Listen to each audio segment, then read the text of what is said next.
네, 이 시간 우리 이 자리까지 여기까지 인도해 주신 우리 삼위일체 하나님 아버지께 감사와 영광의 박수를 한번 먼저 올려드리겠습니다.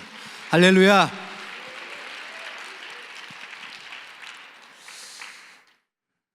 네, 이 시간 우리 함께 나눌 말씀은 에스겔서 37장 1절부터 10절 말씀입니다. 에스겔서 37장 1절부터 10절 사이 말씀입니다.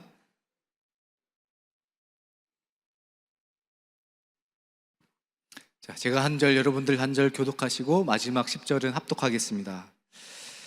여호와께서 권능으로 내게 임하시고 그의 영으로 나를 데리고 가서 골짜기 가운데 두셨는데 거기 뼈가 가득하더라.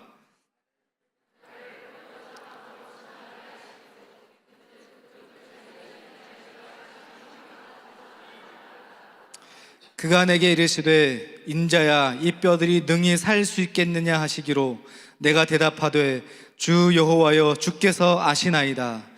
또 내게 이르시되 너는 이 모든 뼈에게 대언하여 이르기를 너희 마른 뼈들아 여호와의 말씀을 들을지어다. 주 여호와께서 이 뼈들에게 이같이 말씀하시기를 내가 생기를 너희에게 들어가게 하리니 너희가 살아나리라. 너희 위에 힘줄을 두고 살을 입히고 가죽으로 덮고 너희 속에 생기를 넣으리니 너희가 살아나리라. 또 내가 여호와인 줄 너희가 알리라 하셨다 하라. 이에 내가 명령을 따라 대언하니 대언할 때에 소리가 나고 움직이며 이 뼈 저 뼈가 들어맞아 뼈들이 서로 연결되더라. 내가 또 보니 그 뼈에 힘줄이 생기고 살이 오르며 그 위에 가죽이 덮이나 그 속에 생기는 없더라. 또 내게 이르시되 인자야 너는 생기를 향하여 대언하라. 생기에게 대언하여 이르기를 주 여호와께서 이같이 말씀하시기를 생기야 사방에서부터 와서 이 죽음을 당한 자에게 불어서 살아나게 하라 하셨다 하라. 이에 내가 그 명령대로 대언하였더니 생기가 그들에게 들어가매 그들이 곧 살아나서 일어나서 서는데 극히 큰 군대더라. 아멘. 하나님께서 오늘 이 말씀을 통하여서 저 여러분들에게 큰 은혜를 주시기를 바랍니다. 네, 저는 함경북도 온성군 동포탄광이라는 데서 태어났습니다.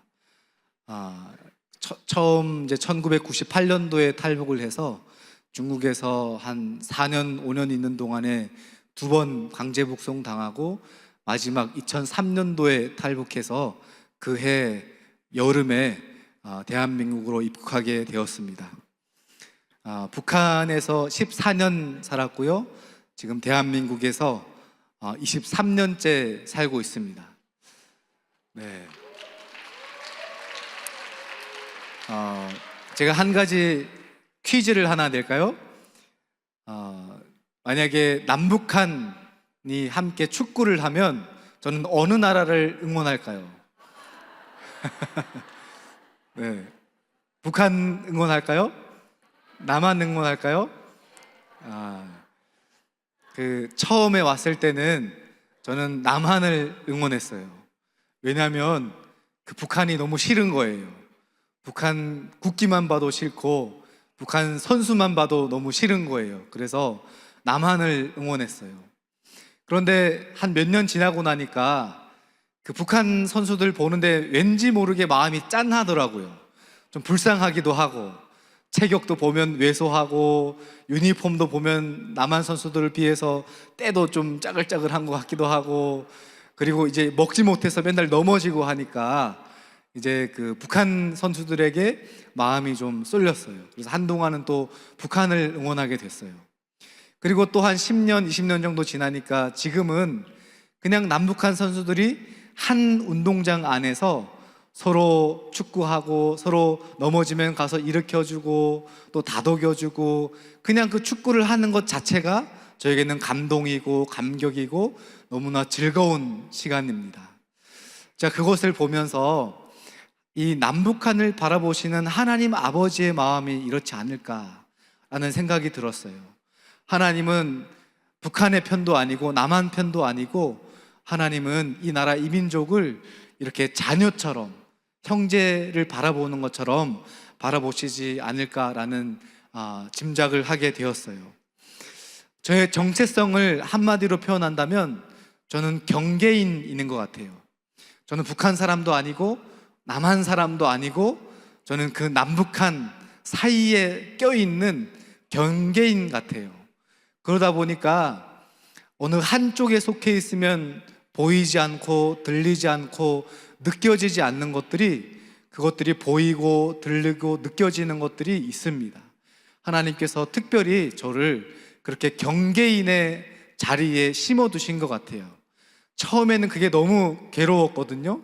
그게 너무 싫었어요. 그래서 어느 한쪽에 속해 있으려고 많이 노력을 했는데 그게 제 마음대로 잘 안 되더라고요. 그래서 지금은 그냥 그 하나님이 보내주신 대로, 하나님이 만들어주신 대로 그 자리에서 하나님의 사명을 감당하고 있습니다. 저는 장로회 신학대학교 이제 학부 3학년에 편입을 해서 학부를 마치고 또 신대원도 3년 동안 마치고 지금 신대원 마친 지 한 3년 정도 지났습니다. 그리고 이제 여러 교회에서 이제 사역을 경험하다가 제가 2021년도에 영락교회 북한선교부에 가서 한 3년 반 동안 이제 사역을 감당을 하다가 작년 7월 달에 안성에 있는 하나원에 가서 지금 하나원에 있는 자매님들을 섬기고 있습니다. 혹시 하나원이 어떤 곳인지 아세요? 네, 아마 아시는 분도 계시고 모르시는 분도 계실 텐데 탈북민들이 한국에 와서 가장 먼저 처음 정착 생활을 훈련하고 배우는 그런 관문과도 같은 곳이에요. 거기에서 3개월 동안 머물면서 초기 정착 교육을 받고 또 거기에서 처음 복음을 듣는 분들도 계시고 거기에 있는 분들에게 복음을 전하는 그러한 사역을 하고 있습니다. 어제 보니까 우리 김건능 목사님께서 베델로 올라가자라고 하는 주제로 아주 은혜로운 말씀을 전해주신 줄로 알고 있습니다. 오늘은 그 말씀에 이어서 너희가 살아나리라 라고 하는 주제로 여러분들과 함께 은혜를 나누고자 합니다. 우리는 이 자리에 어게인 1907 평양 대부흥 집회로 모였습니다. 외부에 있는 사람들은 좀 놀라더라고요.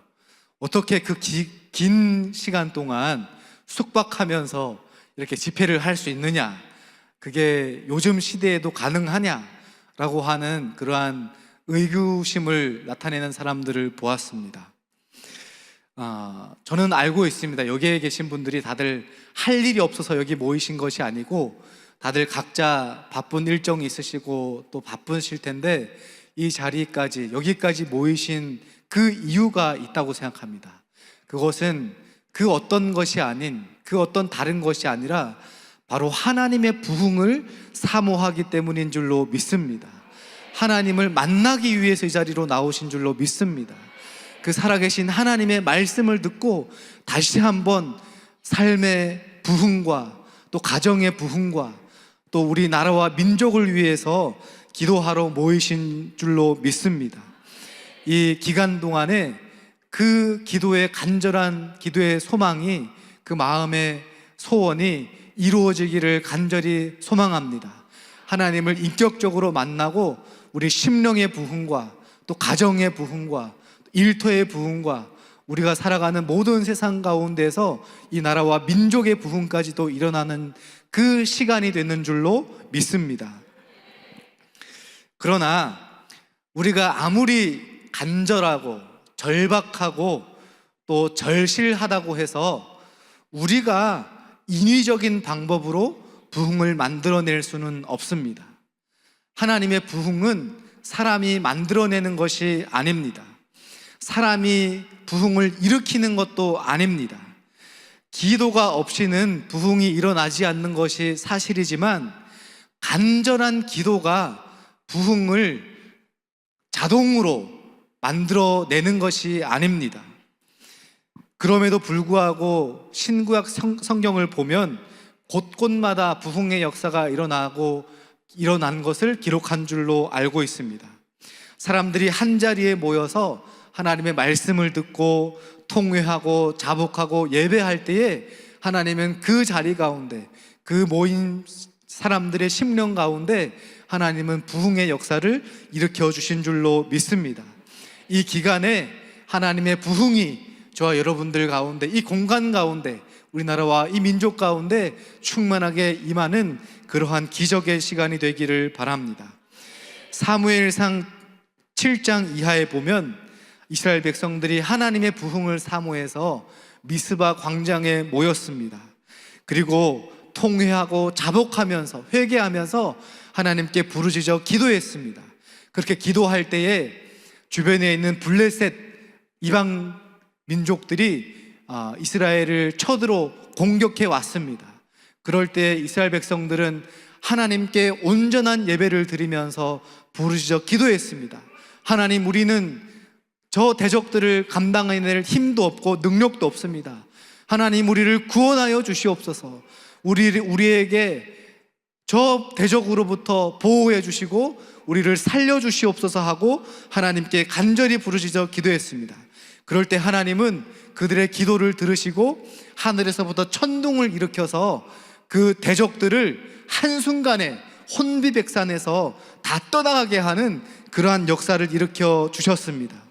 이 시간 우리도 이렇게 통회하며 자복하며 부흥을 사모해서 이 자리에 모였습니다.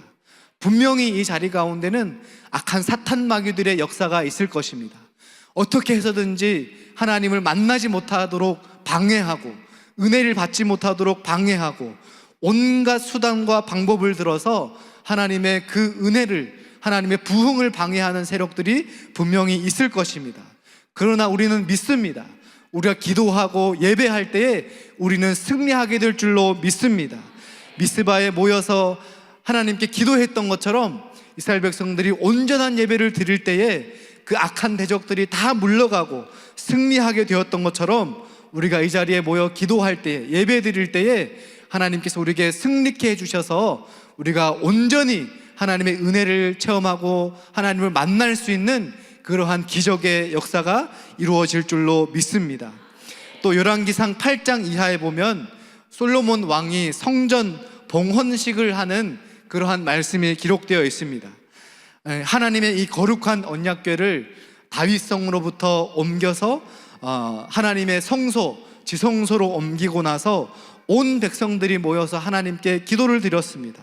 솔로몬 왕이 하나님께 높이 하나님께 손을 들고 이렇게 기도했습니다. 하나님, 우리가 죄를 지어서 다른 나라로 끌려가고 패배하고 사로잡힐 때에 우리가 사로잡혀간 땅에서 하나님께 회개하고 기도할 때 하나님께서 우리의 기도를 들어주시고 우리를 용서하여 주시옵소서, 이렇게 기도했습니다. 또 솔로몬 왕은 가뭄과 기근과 전염병과 적국의 침입으로부터, 재앙으로부터 우리를 보호해 달라고, 우리가 성전에 모여서 기도할 때에 하나님께서 이 모든 재앙으로부터 우리를 보호해 달라고 그렇게 간절히 기도했던 적이 있었습니다.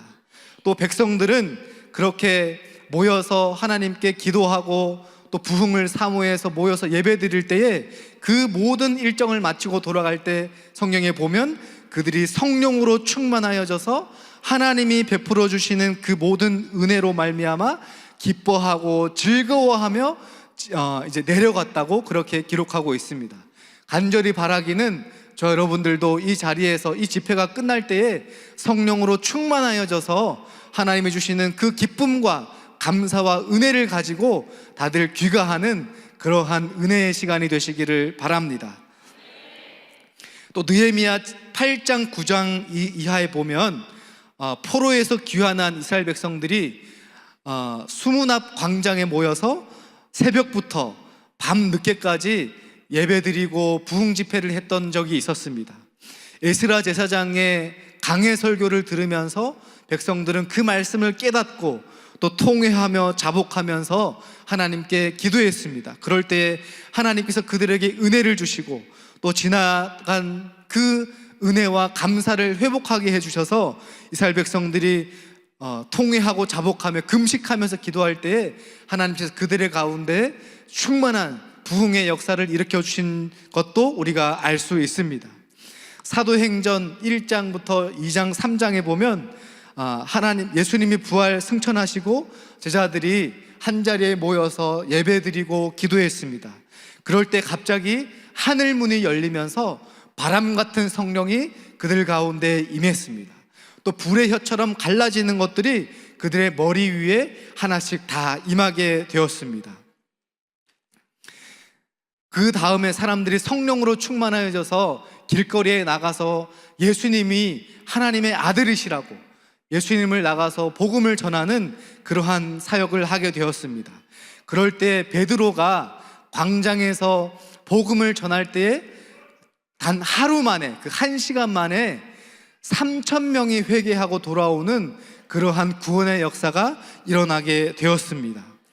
이 집회 기간 동안에 하나님께서 우리 가운데도 성령의 불을 내려주시고 성령의 바람을 일으켜 세워주셔서 우리 마음 가운데 있는 악하고 더러운 것들이 다 성령의 불로 태움받고 또 시들어가고 메말라진 우리의 심령이 성령의 바람으로 다시 한번 새롭게 되고 살아나는 그러한 역사가 일어나게 될 줄로 믿습니다. 성령이 바람이 불어올 때에 우리의 마음에 치유가 일어나고 회복이 일어나고 다시 한번 살아나게 되는 그러한 생명의 역사가 일어나게 될 줄로 믿습니다. 오늘 본문 에스겔서 37장 이하에 보면 마른 뼈의 환상, 마른 뼈가 살아나는 그러한 말씀이 기록되어 있습니다. 이 책을 기록한 에스겔 선지자는 사실 그 출신 성분이나 성장 배경이 참 좋은 사람이었습니다. 그는 사독 계열에 있는 제사장 가문에서 태어나서 아주 어린 시절부터 수준 높은 교육을 받고 또 어린 시절부터 신앙 교육을 철저하게 받았습니다. 그의 이름의 에스겔이라고 하는 뜻은 하나님은 강하시다, 하나님은 강한 하나님이다 라고 하는 뜻을 가지고 있습니다. 그런데 에스겔 선지자가 시대를 잘못 만나고 또 지도자를 잘못 만나서 나라가 망하게 되는 그러한 어려움을 당하게 되었습니다. 남유다는 바벨론의 침공을 당해서 주권을 빼앗기고 수많은 왕족과 귀족과 청년들이 바벨론으로 포로로 끌려가게 되었습니다. 그로부터 약 8년 후에 바벨론이 다시 한번 2차로 침공해서 그 남유다에 남아있던 기술공들과 제사장들과 청년들을 또 포로로 끌고 가게 되었습니다. 그 2차 침공 당시에 속해 있었던 청년이 바로 에스겔이었습니다. 에스겔은 나라를 잃고 고향을 잃고 자기 친척, 부모, 형제를 다 잃고 이방 나라 바벨론에 끌려가서 포로 생활을 하게 되었습니다. 당시 그의 나이가 25살이었습니다. 꿈 많고 열정 많고 하고 싶은 것이 많은 그러한 나이죠. 하지만 그에게는 그 모든 자신의 꿈과 희망이 모두가 수포로 돌아가게 되었습니다. 그에게는 그 시간이 마치 땅이 무너지고 하늘이 꺼지는 그러한 경험이었을 것입니다. 에스겔은 마지막으로 떠나오던 그 고향의 모습을, 그 참담하고 처참했던 고향의 모습을 잊을 수가 없었을 것입니다. 대부분의 건물들이 다 불에 타서 무너지고 모든 성들이 다 잿더미가 되어서 온 나라가 황폐화된 그 고향을 에스겔은 지나오게 되었습니다. 전쟁에서 패배해서 길거리에는 온갖 피바다가 되고 피범벅이가 되고 시체들이 무덤처럼 쌓여있는 그러한 뼈의 골짜기와 같은 시간을 에스겔이 지나오게 되었습니다. 어쩌면 그의 부모, 형제, 친척들도 다 그때 죽었거나 행방불명이 되었을 것입니다.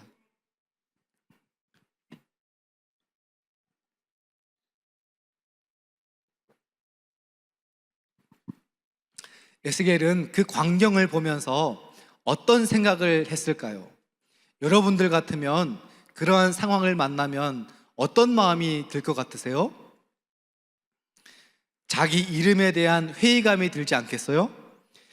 자기 이름을 원망했을 것입니다. 하나님이 정말 강하실까? 하나님이 정말 살아계실까? 하나님이 만약에 살아계시다면 어떻게 이런 일이 일어날 수 있을까? 어떻게 이렇게 우리나라가 처참하고 참담하게 멸망당할 수 있을까? 에스겔의 마음에는 이렇게 실존적이고 존재론적인 신앙적인 그러한 고민을 하지 않을 수가 없었을 것입니다. 그는 고향 땅을 떠나서 이방 나라에서 포로로 살아야 했습니다. 당시 포로는 사람이 아닙니다.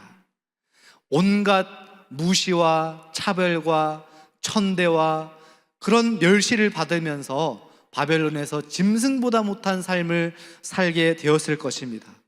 하루하루 사는 것이 지옥이고 죽지 못해 살아가는 그러한 어려움들을 당했을 것입니다.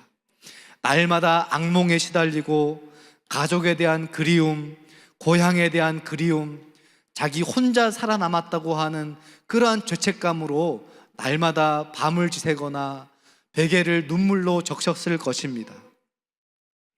에스겔서는 그가 바벨론 포로민으로 생활하는 도중에 그때에 기록했던 에스겔이 기록했던 영적 일기와 같은 책이 바로 에스겔서입니다.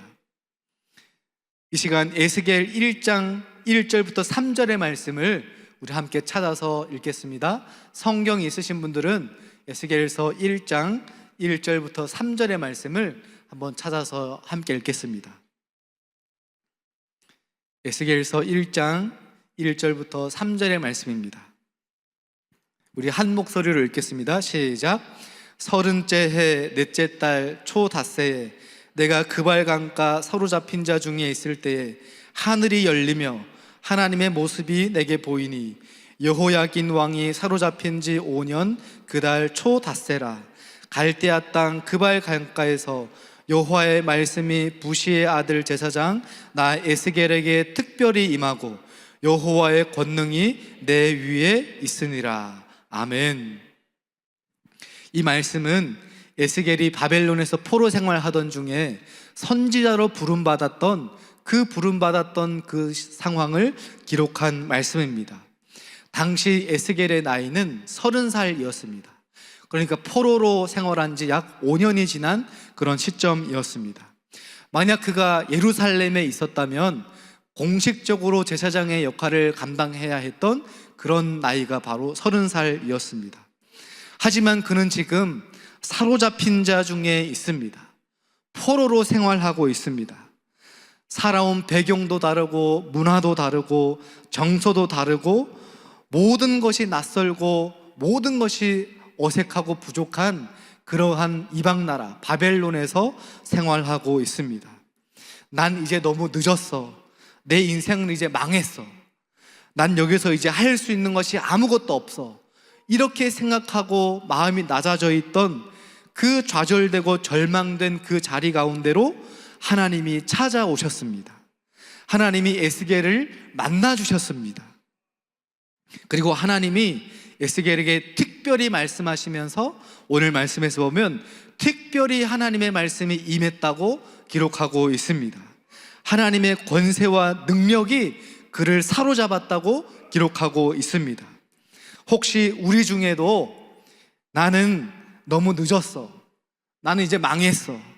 난 나이도 많고 할 줄 아는 것도 없고 나는 이제 더 이상 이 남한 땅에서 무엇을 해야 될지 어떻게 살아가야 될지 나는 너무 막막하고 나는 아무것도 할 수 있는 것이 없다고 절망하고 좌절한 마음으로 계신 분들이 계시다면 소망을 가지시기를 바랍니다.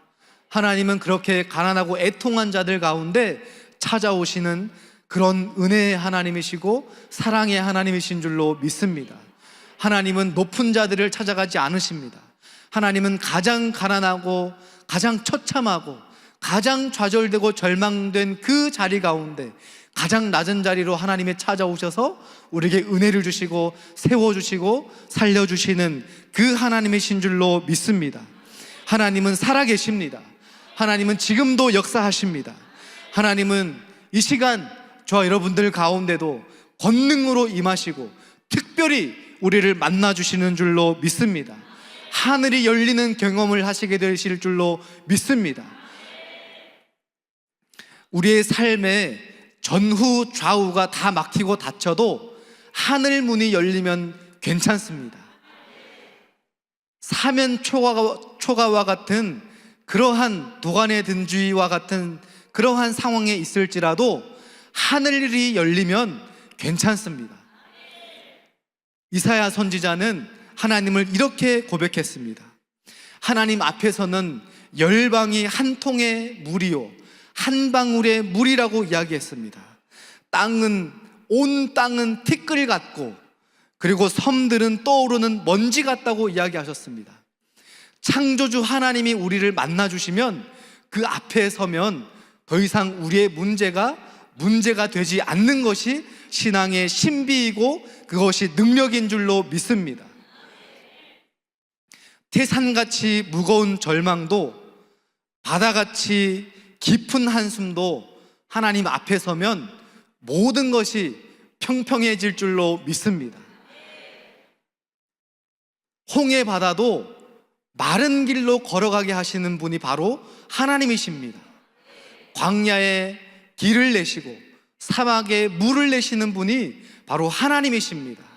그 하나님이 우리를 만나주시고 그 하나님이 우리 가운데 함께 해주신다면 이 세상의 문제는 더 이상 문제가 되지 않는 것입니다. 하나님의 권능의 손에 이끌려서 이제부터는 하나님과 함께 살아가시는 저와 여러분들 되시기를 간절히 소망하고 바랍니다. 에스겔이 1장에서 하나님의 부르심을 받은 후에 약 20년의 시간이 지났습니다.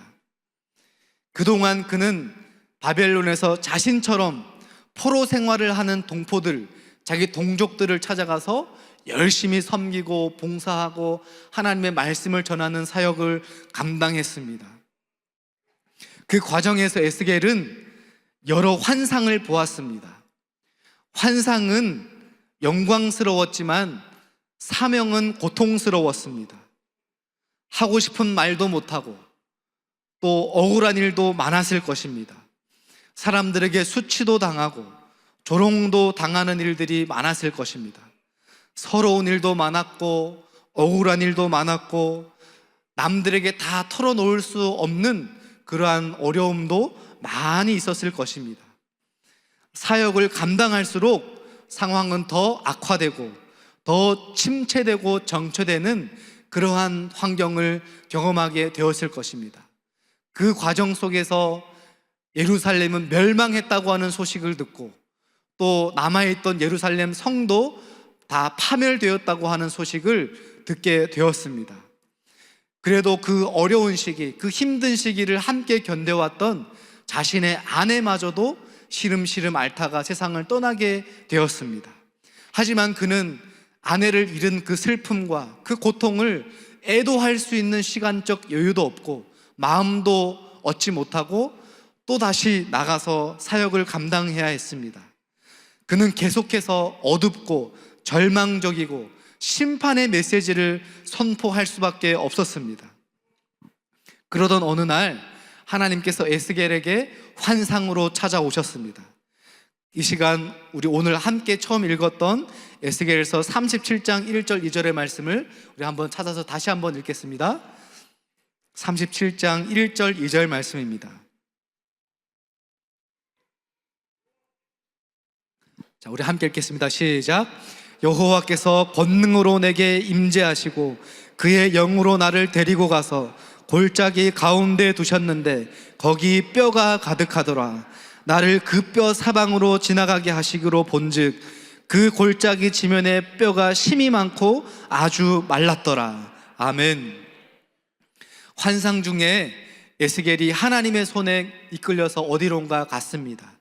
그가 이끌려 간 곳은 화려한 궁전이 아니었습니다. 또한 왕국도 아니었습니다. 성전도 아니었습니다. 그가 이끌려 간 곳은 뼈가 가득히 쌓여있는 뼈의 골짜기였습니다. 에스겔이 눈을 씻고 한번 찬찬히 살펴보았더니 거기에는 뼈와 해골들이 산처럼 산적해 있었습니다. 그것은 모두 사람들의 뼈였습니다. 언제 죽었는지 알 수도 없을 정도로 너무나 오래된, 완전히 석회처럼 가루가 날 정도로 푸석푸석 다 말라서 흔적도 알아볼 수 없는 그러한 처참하고 그렇게 참담한 뼈의 골짜기를 바라보게 되었습니다. 완전히 바싹 마른 메마른 뼈들을 보게 된 것입니다. 에스겔은 어쩌면 이 뼈를 보는 순간 자신의 영적인 상태를 보았는지도 모릅니다. 그는 지금 영적으로나 정서적으로나 또 육체적으로나 모든 것이 이 메마른 뼈와 같은 그러한 상황을 겪고 있었습니다. 이제 모든 것이 소진해 버렸습니다. 이제는 너무나 지쳐버렸습니다. 손가락 하나 까딱할 힘도 없을 정도로 에스겔은 모든 힘이 빠지고 침체되고 정체되었을 것입니다. 처음 하나님께 사명을 받았을 때 그 뜨거운 마음도, 그 뜨거운 눈물도 열정도 이제는 다 식어버렸습니다. 다시 시작할 수 있는 의욕도 없어지고 의지도 없어지고 열정도 없어지고 힘도 없어져 버렸습니다. 다시 이제는 그에게 남은 것이 없습니다. 이제는 다 포기하고 싶을 정도로 영적인 침체를 겪고 있었는지도 모릅니다. 하나님, 왜 나를 이렇게 어둡고 무서운 음침한 골짜기로 인도하셨습니까? 그는 아마 속으로 하나님께 이렇게 질문했는지도 모릅니다. 에스겔은 그 두렵고 숨막히는 곳을 빨리 벗어나고 싶었을 것입니다. 그곳을 도망치고 싶었을 것입니다. 그런데 하나님께서 뒷걸음질 치는 에스겔의 등을 살며시 밀었습니다. 그리고 하나님은 에스겔에게 이 뼈의 골짜기를 지나가야 한다고, 통과해야 한다고 말씀하셨습니다. 그것도 그냥 통과하는 것도 힘든데 오늘 말씀에서 보면 하나님은 뼈의 골짜기를 사방으로 지나가게 하셔야 한다고 말씀하셨습니다. 뼈의 골짜기를 사방으로 지나가면서 그것을 보게 하시고 경험하게 하시며 그 골짜기를 지나가게 하셨습니다. 왜 하나님은 이 에스겔을 마른 뼈의 골짜기로 데려가셨을까요? 왜 하나님은 에스겔에게 이런 뼈의 골짜기를 보게 하셨을까요? 사실 이 뼈는 아무짝에도 쓸모가 없는 것입니다. 오히려 사람들의 눈살을 찌푸리게 하고 불결하게 하고 흉측하게 쓰레기와 같은 그러한 것이 바로 이 뼈입니다. 아무 가치도 없고 소망도 없고 더 이상 어떠한 가망도 없고 희망이 없는 것이 바로 이 뼈입니다. 그런데 놀라운 사실이 있습니다. 놀라운 사실이 있습니다. 하나님의 마음은 이러한 뼈들에게 향해 있다고 하는 것입니다. 하나님은 이런 뼈와 같은 인생들에게 관심을 가지시고 그들을 주목해 보신다고 하는 사실입니다. 하나님은 상한 갈대와 같고 꺼져가는 등불도 끄지 않으시는 그러한 은혜의 하나님이신 줄로 믿습니다. 하나님의 마음은 뼈와 같은 인생들에게 쏠려 있고 그들을 바라보시며 눈물을 흘리고 있으며 하나님의 손은 그들 가운데 머물러 있으며 하나님의 마음은 그들 가운데 있는 것입니다. 오늘 본문 3절 말씀을 우리 함께 다시 한번 읽겠습니다. 시작. 그가 내게 이르시되 인자야 이 뼈들이 능히 살 수 있겠느냐 하시기로 주께서 아시나이다. 아멘. 하나님은 에스겔에게 이 질문을 하시기 위해서 그 많은 뼈들을 보게 하셨습니다. 그리고 그 어둠의 뼈의 골짜기를 사방으로 누비게 하셨습니다. 하나님은 메마른 뼈의 골짜기를 사방으로 누비면서 통과한 이들에게만 이 질문을 하십니다. 인자야, 이 뼈들이 능히 살 수 있겠느냐? 하나님이 에스겔에게 물어보시는 것입니다. 저도 이렇게 메마른 뼈와 같은 그러한 삶을 살았던 적이 있습니다. 하나님께서 죽음의 골짜기를 누비게 하시며 또 메마른 뼈들을 너무나 많이 보게 하셨습니다. 그리고 여기까지 인도해 주셨습니다. 저는 아까도 말씀드렸던 것처럼 북한에서 고난의 행군 시기에 태어나서 고난의 행군을 직격탄으로 맞은 세대입니다. 제가 6살, 7살 때부터 미공급이 시작되었고 하루 이틀 굶는 것은 허다했고 주변에 있는 사람들이 먹지 못해서 말라 죽어가고 있는 것을 너무나 많이 보았습니다. 저도 배가 고파서 매일 들에 나가서 산에 나가서 이삭을 줍고 풀뿌리를 캐먹고 나무 껍질을 벗겨 먹고 그렇게 먹는 문제 때문에 참 많이 울고 또 고생을 했었습니다. 그렇게 고생을 하다가 1998년도에 제가 처음 9살이 되던 해에 어머니의 손을 잡고 중국으로 탈북하게 되었습니다. 중국에서 떠돌이 생활을 하다가 1년도 채 안 돼서 강제 북송을 당하게 되었습니다. 북한에 잡혀나가서 장마당과 기차역을 전전하면서 주워 먹고 또 훔쳐 먹고 뺏어 먹고 그렇게 꽃제비 생활을 하게 되었습니다. 그곳에는 앙상한 뼈만 남은 아이들이 너무나 많았습니다. 기차 역전이나 또 장마당 길거리에 나가보면 그렇게 길거리에서 마지막 숨을 내쉬면서 거품을 물고 죽어가는 아이들이 수두룩했습니다. 저도 물론 그런 아이들과 마찬가지였습니다. 그래서 그때는 그 사람들이 불쌍하다는 생각을 할 수 없었습니다. 어떤 감정도, 슬프다는 감정도, 아프다는 감정도 느끼지 못하고 그냥 정말 무생물처럼 아무 감정, 아무 생각도 없이 그냥 그렇게 덤덤하게 지내게 되었습니다. 그러고 다시 한번 2000년 겨울에 어머니와 함께 다시 중국으로 탈북하게 되었습니다. 당시 저는 영양실조가 와서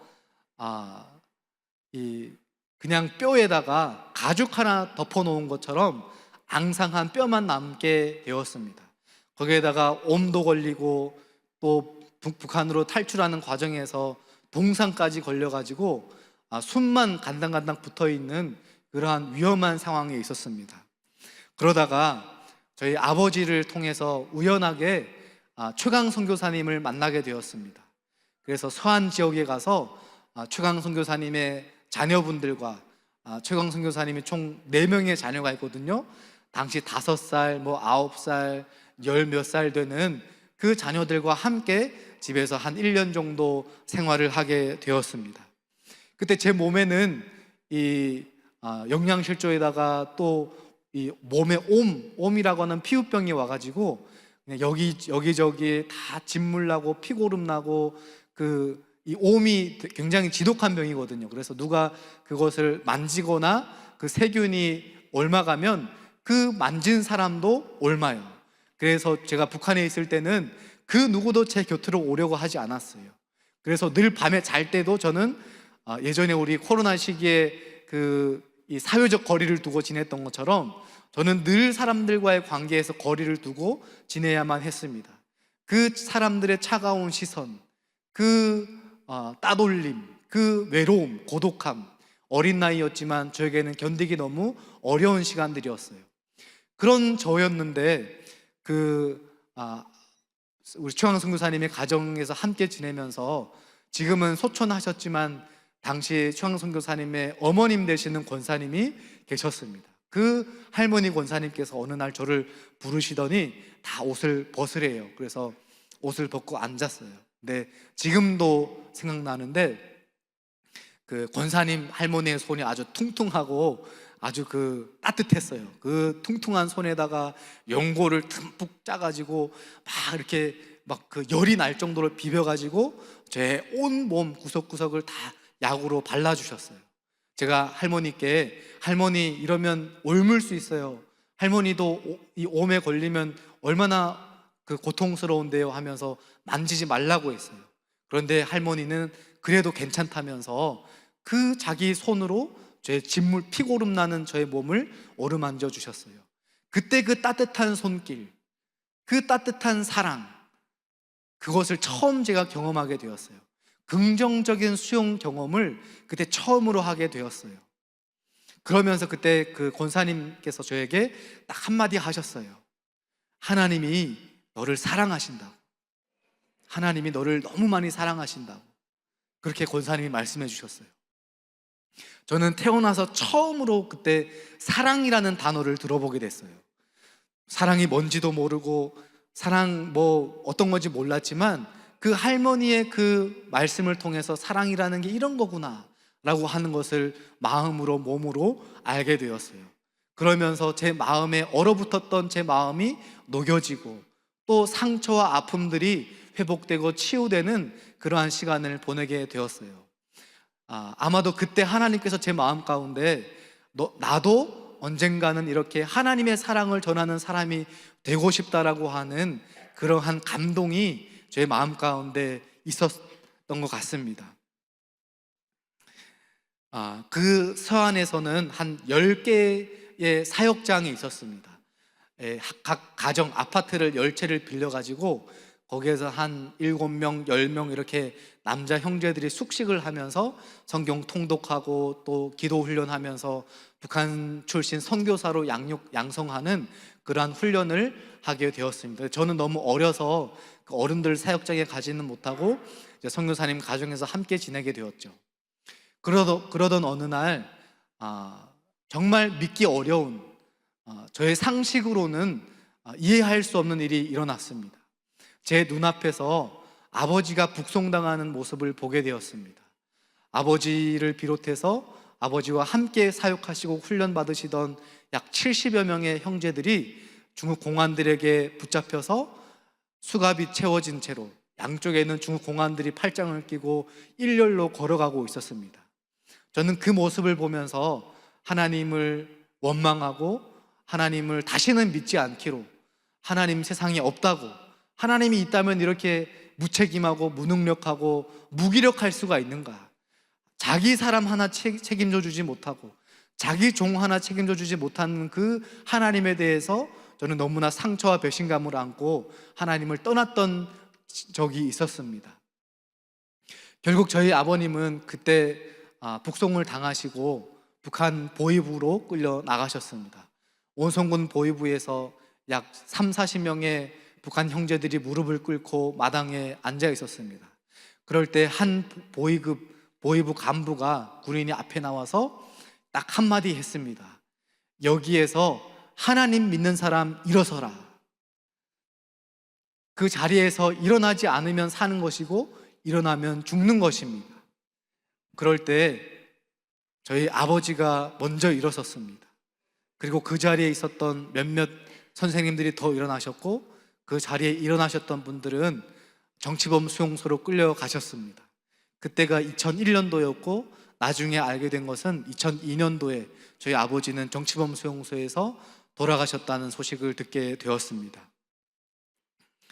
그 이후로 저는 한 차례 더 강제 북송을 당하고 나서 2003년도에 대한민국으로 오게 되었습니다. 한국에 와서는 하나님을 찾지 않았습니다. 하나님과 상관없는 그러한 삶을 살았습니다. 교회도 다니지 않고 교회 근처에도 가지 않았습니다. 교회를 다니는 사람들을 향해서 욕하고, 길을 지나가다가 하나님 믿으라 그러면 막 그 사람들에게 가서 막 욕하고, 당신이나 교회 나가라고, 나는 하나님 안 믿는다고 반항하고 방황하던 시절이 있었습니다. 그렇게 한국 사회에서 사춘기를 보내고 또 방황하는 시기를 보내다가 2016년도에 제가 하나님의 부르심을 받게 되었습니다.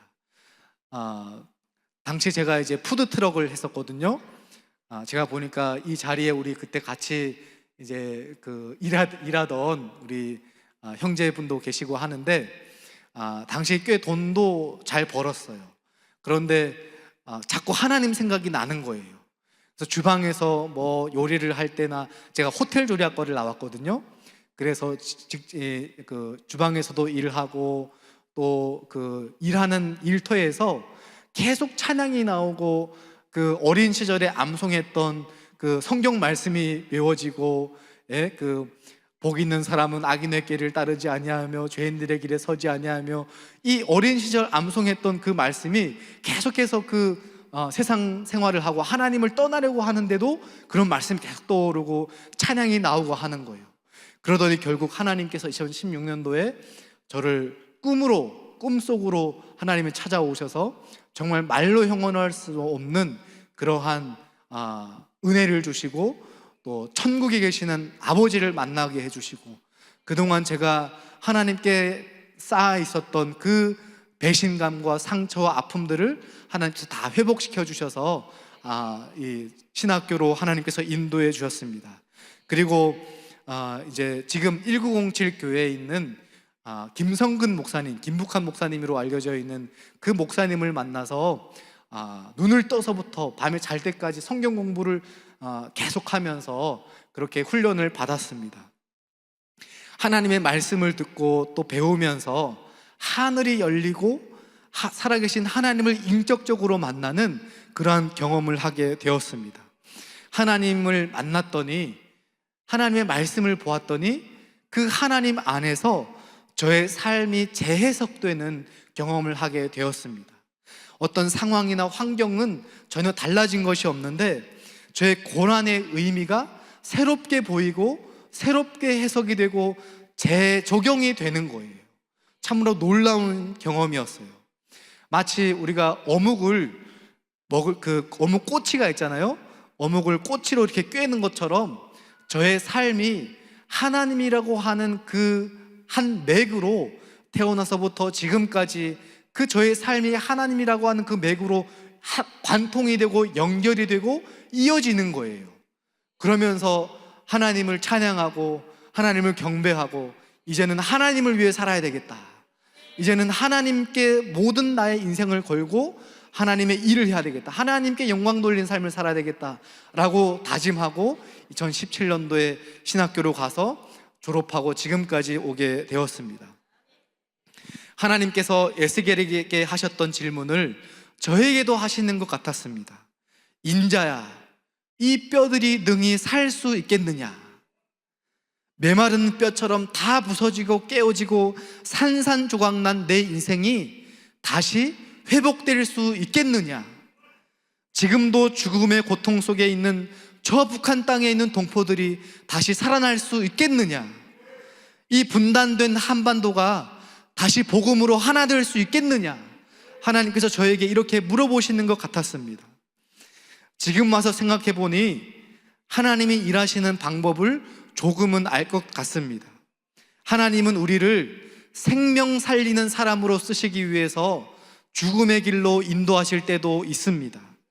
위로하는 사람으로 쓰시기 위해서 슬픔을 당하게 하실 때도 있습니다. 영혼의 상처를 치유하는 사람으로 쓰시기 위해서 상처받게 하시는 때도 있습니다.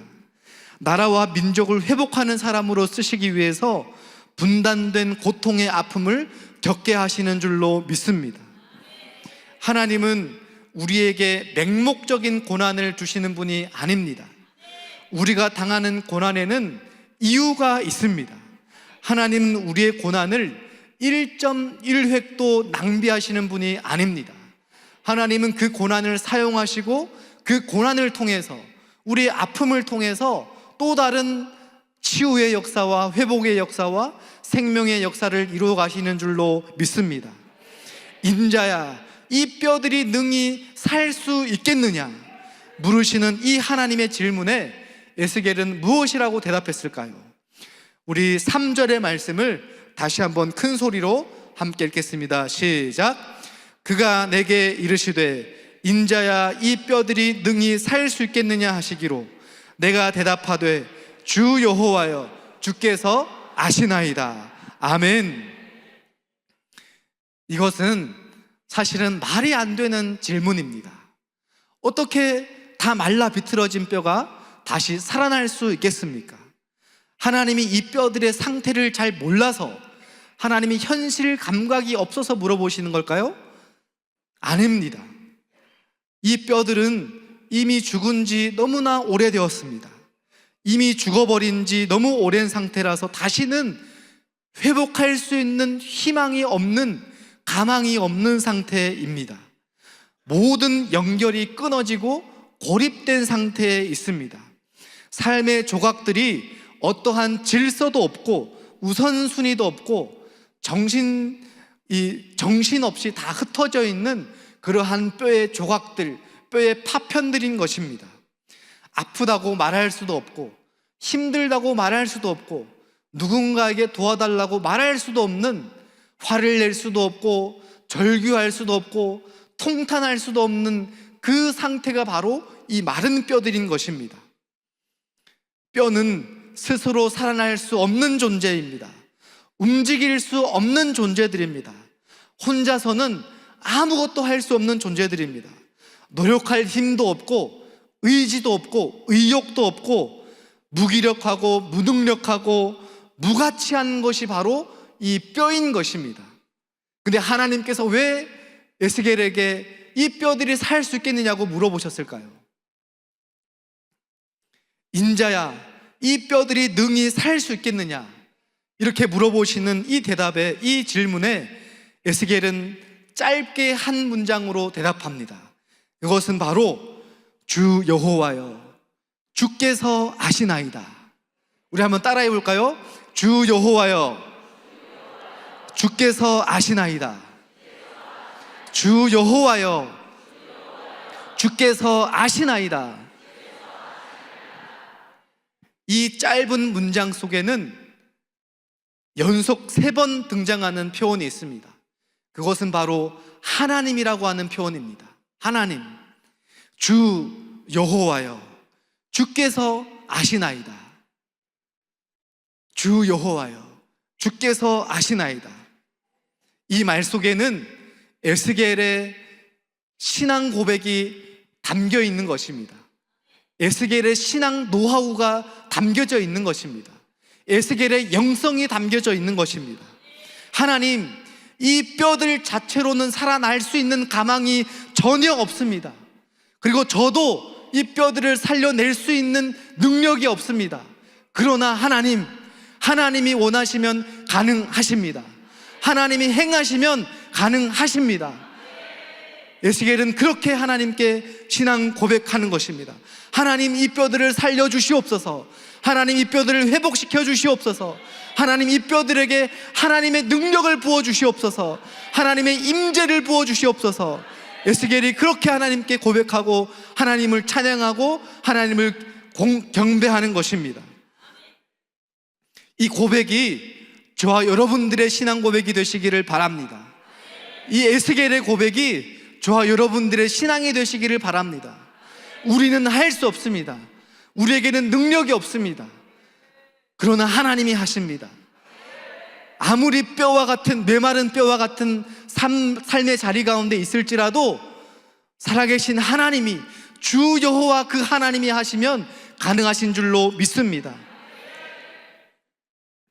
오늘 본문 4절의 말씀을 우리 다시 한번 읽겠습니다. 시작. 또 내게 이르시되 너는 이 모든 뼈에게 대언하여 이르기를 너희 마른 뼈들아 여호와의 말씀을 들을지어다. 아멘. 여기서 중요한 것은 하나님의 종 에스겔은 하나님의 말씀을 대언해야 한다는 것입니다. 또한 마른 뼈들은 그의 말씀을 들어야 한다는 사실입니다. 인간적인 생각으로는 다 말라서 비틀어진 그러한 뼈들입니다. 그 뼈들에게 무슨 말을 한다고 해서 그 뼈가 뭐 말을 알아들을 수 있을까 생각이 들지만, 하나님은 그 뼈들에게 하나님의 말씀을 대언하라고 말씀하십니다. 속으로 이 마른 뼈들에게 내가 무슨 말을 한다고 해서 들을까? 이 뼈는 내 말을 못 알아들을 거야. 이 뼈는 내가 말을 할 때 오히려 거부하고 화를 낼지도 몰라. 그러면서 우리는 말을 하지 않으려고 합니다. 그런데 하나님의 말씀을 들려주면 그 마른 뼈가 듣는다고 하는 것입니다. 이것이 놀라운 사실입니다. 이것이 놀라운 기적입니다. 마른 뼈지만 하나님의 말씀을 들을 수 있습니다. 마른 뼈만이 하나님의 말씀을 들을 수 있는 것입니다. 제가 이런 경험을 꽤 많이 해봤습니다. 제가 하나님을 믿고 나서 신학교를 다니면서 그 하나님이 주신 은혜가 너무 크고 그 감격이 너무 커서 전도를 하지 않으면 안 되겠는 거예요. 그래서 만나는 사람들마다 나가서 전도하고 그 주일날마다 상가를, 건물을 돌면서 전도실을 들고 건빵 하나 들고 다니면서 전도를 했었습니다. 안 들을 것 같아 보이잖아요. 그런데 전하면 듣더라고요. 그리고 제가 가는 곳마다, 제가 옛날에 저도 꽤 많이 잘 놀았거든요. 술 마시는 것도 좋아하고 담배도 피우고 노래방 가는 것도 좋아하고 방황도 많이 했어요. 뭐 그 나이 때 뭐 할 수 있는 일 하지 말아야 되는 사고들도 많이 쳤었어요. 그런데 제가 하나님을 믿고 나중에 그 친구들 찾아가니까 그 친구들이 저를 보면서 놀라는 거예요. 야, 어떻게 사람이 이렇게 변할 수 있냐? 네가 만난 하나님 나도 한번 만나보고 싶다. 그러면서 저를 따라서 막 교회로 나오는 거예요. 그러더니 교회가 막 부흥되기 시작하면서 그 사람 청년들이 막 모여들기 시작하는 거예요. 그때 알게 된 것이 마른 뼈도 말을 듣는구나. 마른 뼈에게는 하나님의 말씀이 통하는구나. 이것을 알게 되었어요. 사실 이 자리에는 제가 너무나 또 사랑하고 또 아끼고 또 우리 가족인 우리 와이프의 친오빠 형님이 계세요. 저희 형님은 북한에 있을 때부터도 아주 잘 나갔어요. 북한에서 오신 분들은 이야기하면 알겠지만 배전부 다녔거든요. 전기 다루는 일을 했어요. 그래서 이 뇌물도 많이 받아먹고, 북한에서 꽤 잘 나갔어요. 오히려 이 한국에서 살 때보다 그때 더 잘 살았어요. 근데 한국에 와서도 나름대로 돈도 많이 벌고 또 기술이 있어가지고 잘 살았어요. 근데 10년 동안 저희 와이프랑 저희 처형이랑 같이 오빠 하나님 믿게 해주세요, 교회 다니게 해주세요 하고 기도했거든요. 근데 안 통하더라고요. 안 듣더라고요. 그런데 최근에 제가 하나님의 말씀을 전하고 하나님 한번 믿어보라고 같이 교회 나가자고 그랬더니 그 말을 듣고 교회를 다니기 시작한 거예요. 이제는 교회 다니면서 찬양도 하고 막 예배 시간에 저기 지금 막 일어나서 제일 앞에서 목사님 말씀드리면 막 초롱초롱한 눈빛으로 막 말씀도 듣고, 목사님이 그 다른 사람들보다 제일 집중해서 초롱초롱하게 잘 들으니까 계속 우리 형님만 보고 설교하게 된대요. 그 정도로 아주 은혜를 많이 받고 있어요. 그리고 여기까지 왔잖아요. 사실은 어제 혼자 여기 왔었어요. 혼자 왔다가 다들 이제 단체로 와가지고 좀 뻘쭘해서 그래서 다시 나는 내일 다시 저랑 같이 오겠다고 다시 내려갔다가 오늘 새벽 일찍이 일어나가지고 먼저 일어나서 막 씻고 준비하더니 여기까지 왔어요. 마른 뼈와 같은 인생도 하나님의 말씀을 전하면 듣습니다. 아마 뭐 저뿐만 아니라 우리 형님뿐만 아니라 여기 계신 모든 분들이 처음에는 다 그러한 경험이 있었을 것입니다. 그래서 우리도 좌절하지 마시고 낙심하지 마시고 만나는 분들마다 마른 뼈같이 보일지라도 하나님의 말씀을 전하고 복음을 전하고 열심히 하나님의 사역을 감당하시기를 바랍니다. 이 마른 뼈에게 필요한 것은 하나님의 말씀입니다. 에스겔 자신의 생각이나 그의 지식이나 그가 살아왔던 어떤 세상의 성공담이 아닙니다. 설교자의 독특한 사상이나 고상한 인생 철학이나 감동적인 간증마저도 메마른 뼈들을 살려낼 수 있는 능력을 발휘할 수 없습니다. 오로지 하나님의 명령만이 마른 뼈들을 살려낼 수 있는 줄 믿습니다. 하나님의 말씀을 대언할 때에 뼈들은 다시 살아나고 치유되고 회복되고 새롭게 될 줄로 믿습니다. 메마른 뼈들에게 돈을 갖다 주고 먹을 것 갖다 주고 입을 것 갖다 준다면 그 사람은 아마 좀 병원을 가야 될 사람일 것입니다. 아무리 그 마른 뼈가 불쌍하고 안 돼 보일지라도 그 마른 뼈에 몇백만 원의 돈을 갖다 준들 그게 무슨 소용이 있겠습니까? 마른 뼈에게 먹을 것도 아무리 갖다 줘도 그 마른 뼈가 그걸 먹을 수 있겠습니까? 옷을 갖다 준들 그걸 입을 수 있겠습니까? 마른 뼈는 먼저 살아나야 되는 것입니다. 하나님의 말씀을 드려야 되는 것입니다. 복음을 드려야 되는 것입니다. 살아나야지 돈이 필요하고 먹을 게 필요하고 입을 게 필요하지 않겠습니까? 스스로를 마른 뼈라고 생각하는 사람들도 하나님의 말씀을 들으면 살아나게 될 줄로 믿습니다.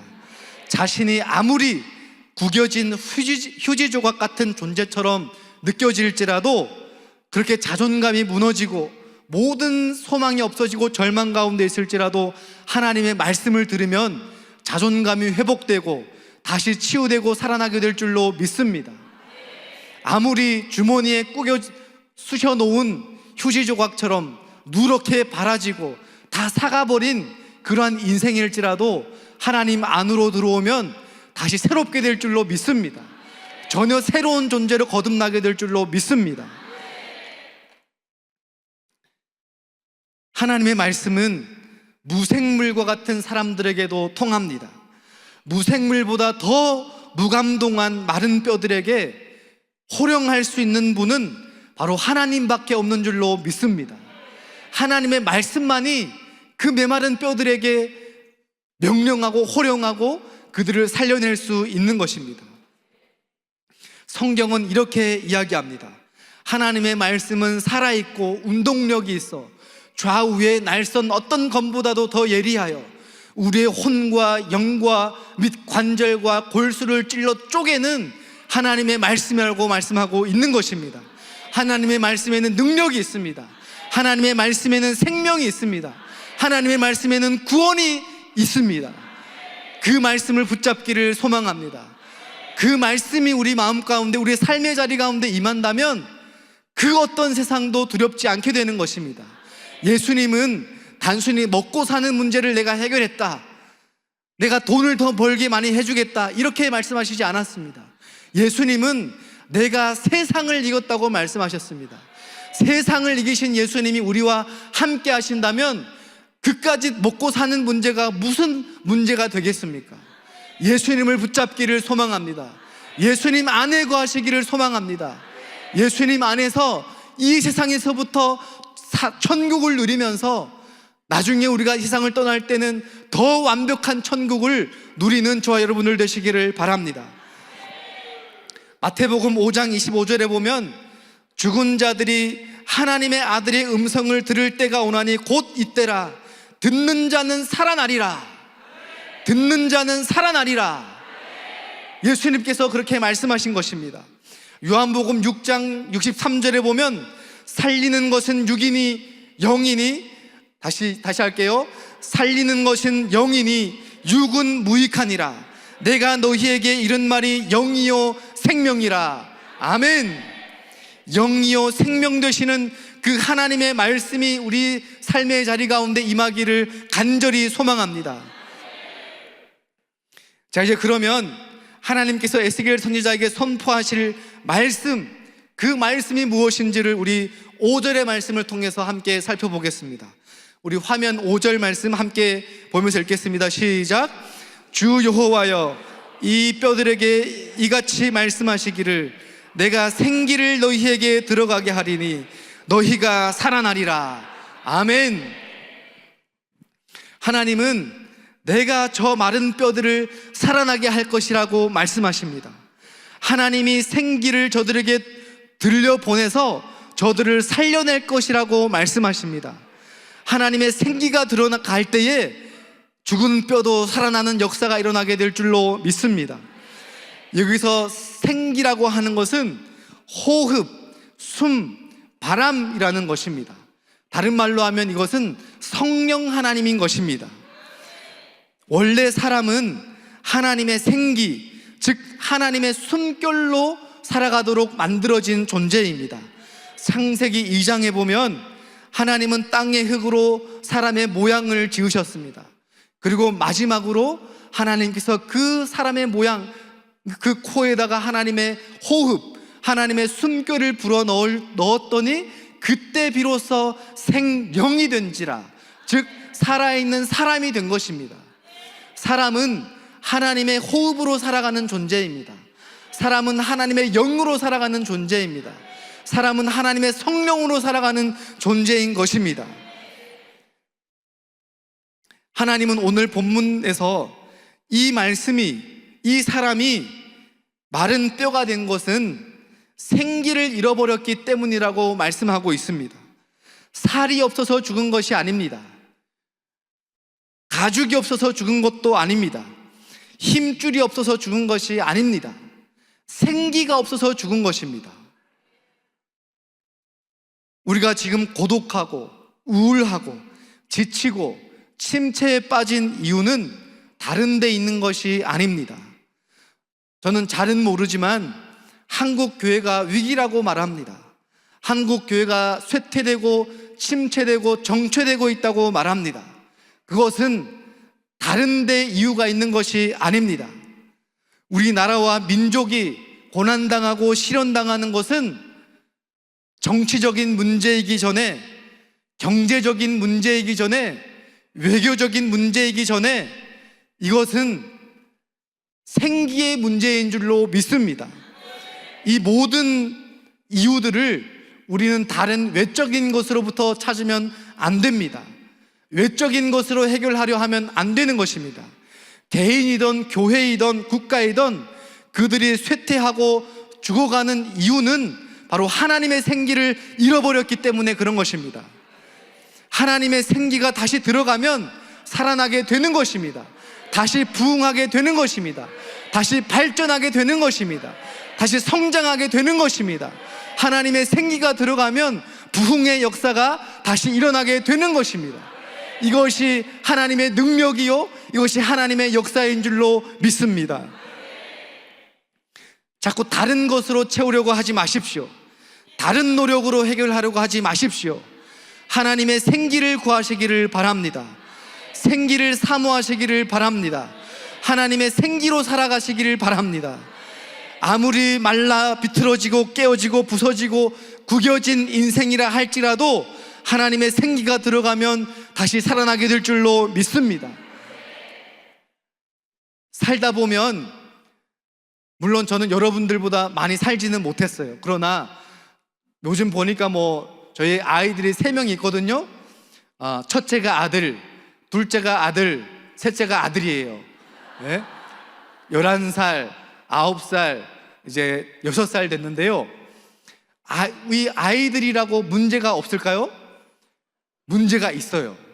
아이들도 사는 게 힘들대요. 그래서 맨날 방학이 언제 되냐고 물어봐요.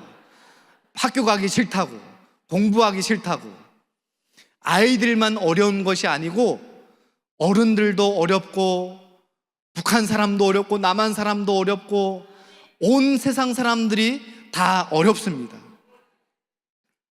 때로는 가슴이 답답하고 숨통이 조여오는 것처럼 느껴지고 숨이 쉬어지지 않을 정도로 괴로울 때가 있습니다.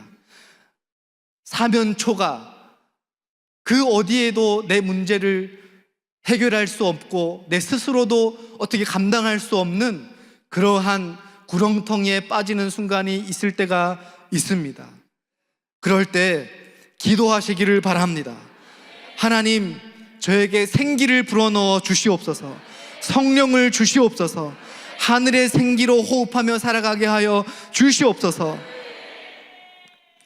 세상의 바람, 세상의 호흡, 세상의 숨은 다 사라지고 다 지나가고 다 없어지는 것입니다. 우리를 영원히 호흡하게 하고 우리를 영원히 살게 하는 것은 하나님의 숨결인 줄로 믿습니다.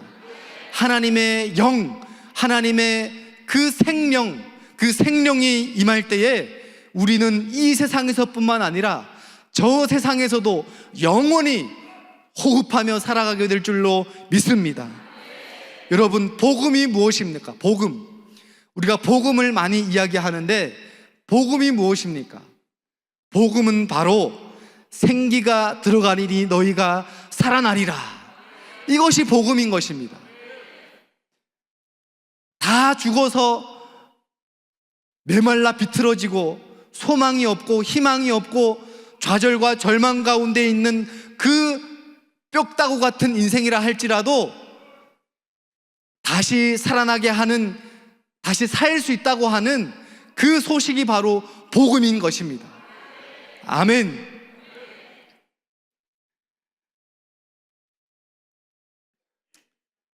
정치범 수용소에 갇혀 있는 사람에게, 내일 당장 사망 선고를 받은 사람에게 복음은 무엇일까요?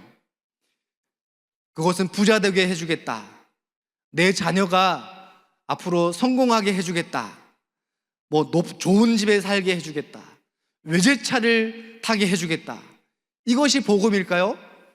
당장 내일 사형 선고를 받은 사람에게 그것이 무슨 유익이 있겠습니까? 그것이 무슨 즐거운 소식이 될 수 있겠습니까?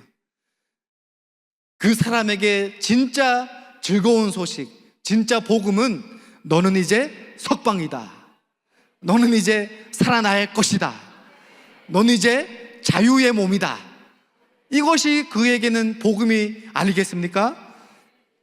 죽지 않고 살아나게 될 것이라고 하는 소식, 이것이 바로 복음인 것입니다. 이 세상은 영적인 정치범 수용소와 같은 곳입니다. 우리는 이 땅에서 포로민으로 살아가고 있습니다. 우리는 하나님께 반역죄를 지은 죄인들입니다. 에덴 동산을 잃고 영적인 바벨론에서 포로 신세로 살아가고 있는 우리는 불쌍한 존재들입니다. 여기서 우리가 할 수 있는 일은 예수 그리스도의 십자가 대속의 공로를 의지하고 그 공로를 믿어서 예수 그리스도를 통해서 죄사함을 받고 영생을 얻는 것이 바로 우리에게는 절실히 필요하고 가장 우선적이고 가장 가치 있고 소중한 것인 줄로 믿습니다. 성경은 말합니다. 의인은 하나도 없나니, 아무도 없다고 말합니다. 한 명도 없다고 말합니다. 그리고 죄의 삭은 사망이라고 말합니다. 복음은 예수 믿으면 부자 되게 해준다, 예수 믿으면 성공하게 될 것이다, 예수 믿으면 건강하게 될 것이다, 출세하게 될 것이다, 더 넓은 집에서 살게 될 것이다, 이것이 복음이 아닙니다. 복음의 근원은, 복음의 본질은 생명인 것입니다. 예수 믿으면 생명을 얻게 된다, 이것이 복음인 것입니다.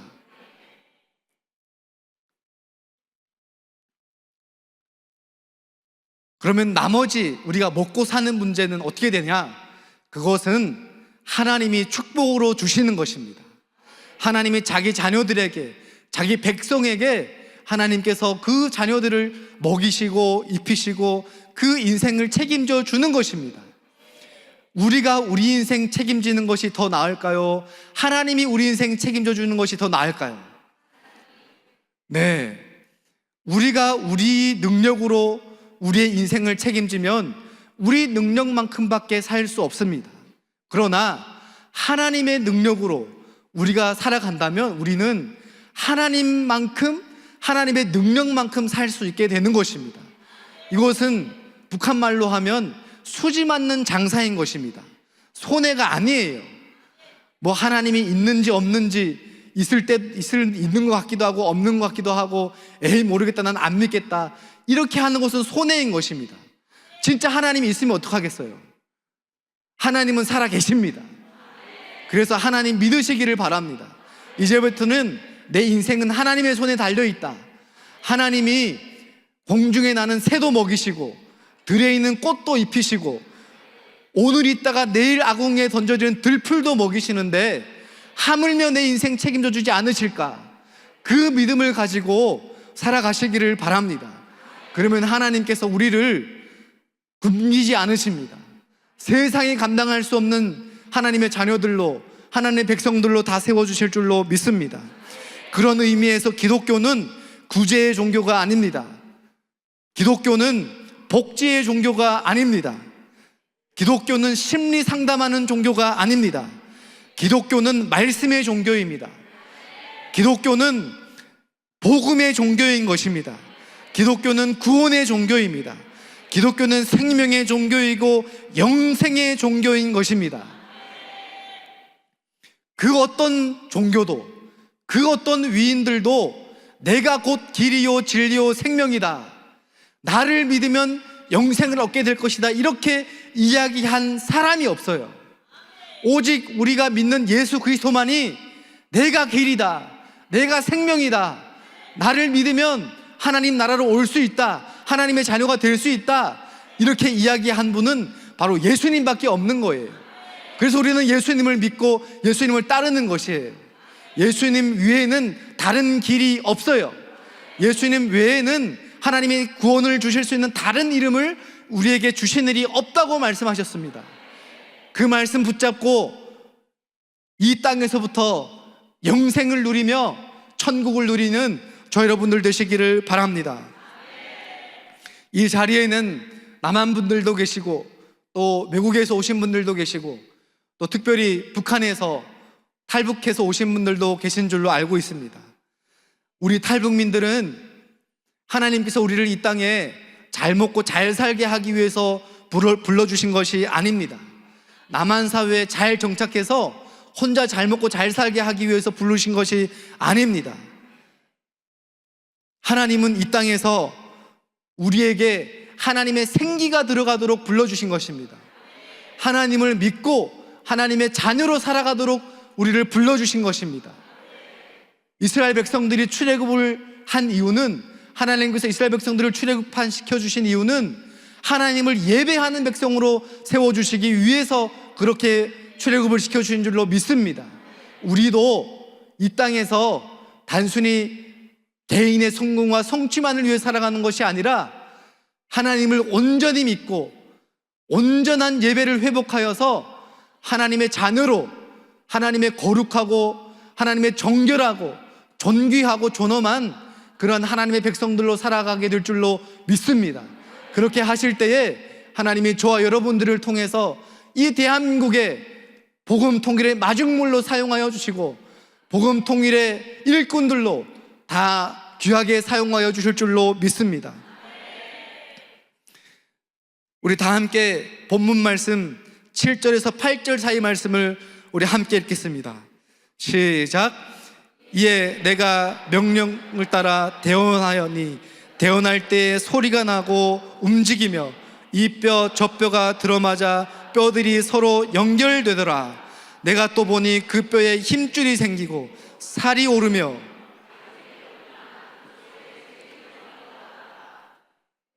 아멘.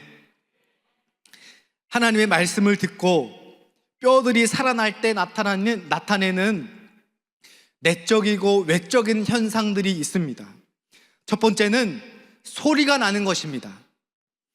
죽음의 침묵이 깨어나는 소리가 나는 것입니다. 그 소리가 뭔지 아세요?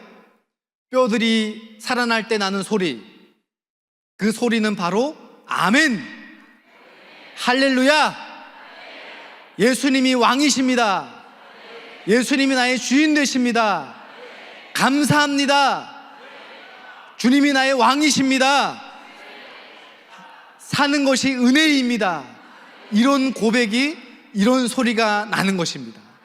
마른 뼈들이 살아날 때 나는 소리가 바로 이런 소리가 나는 것입니다. 이제는 주를 위해 살겠습니다. 나를 받아주시옵소서. 내 인생, 내 남은 인생, 이제 남은 여생은 하나님을 위해 살겠습니다. 이렇게 고백하는 소리가 뼈들이 일어날 때, 살아날 때 나는 소리가 되는 줄로 믿습니다. 그리고 뼈들이 살아날 때는 울어요. 일어날 때도 울고, 걸을 때도 울고, 잠들 때도 울고, 밥 먹을 때도 울고, 사람들 만날 때도 울고, 그냥 바보처럼 계속 울면서 다녀요. 울어요.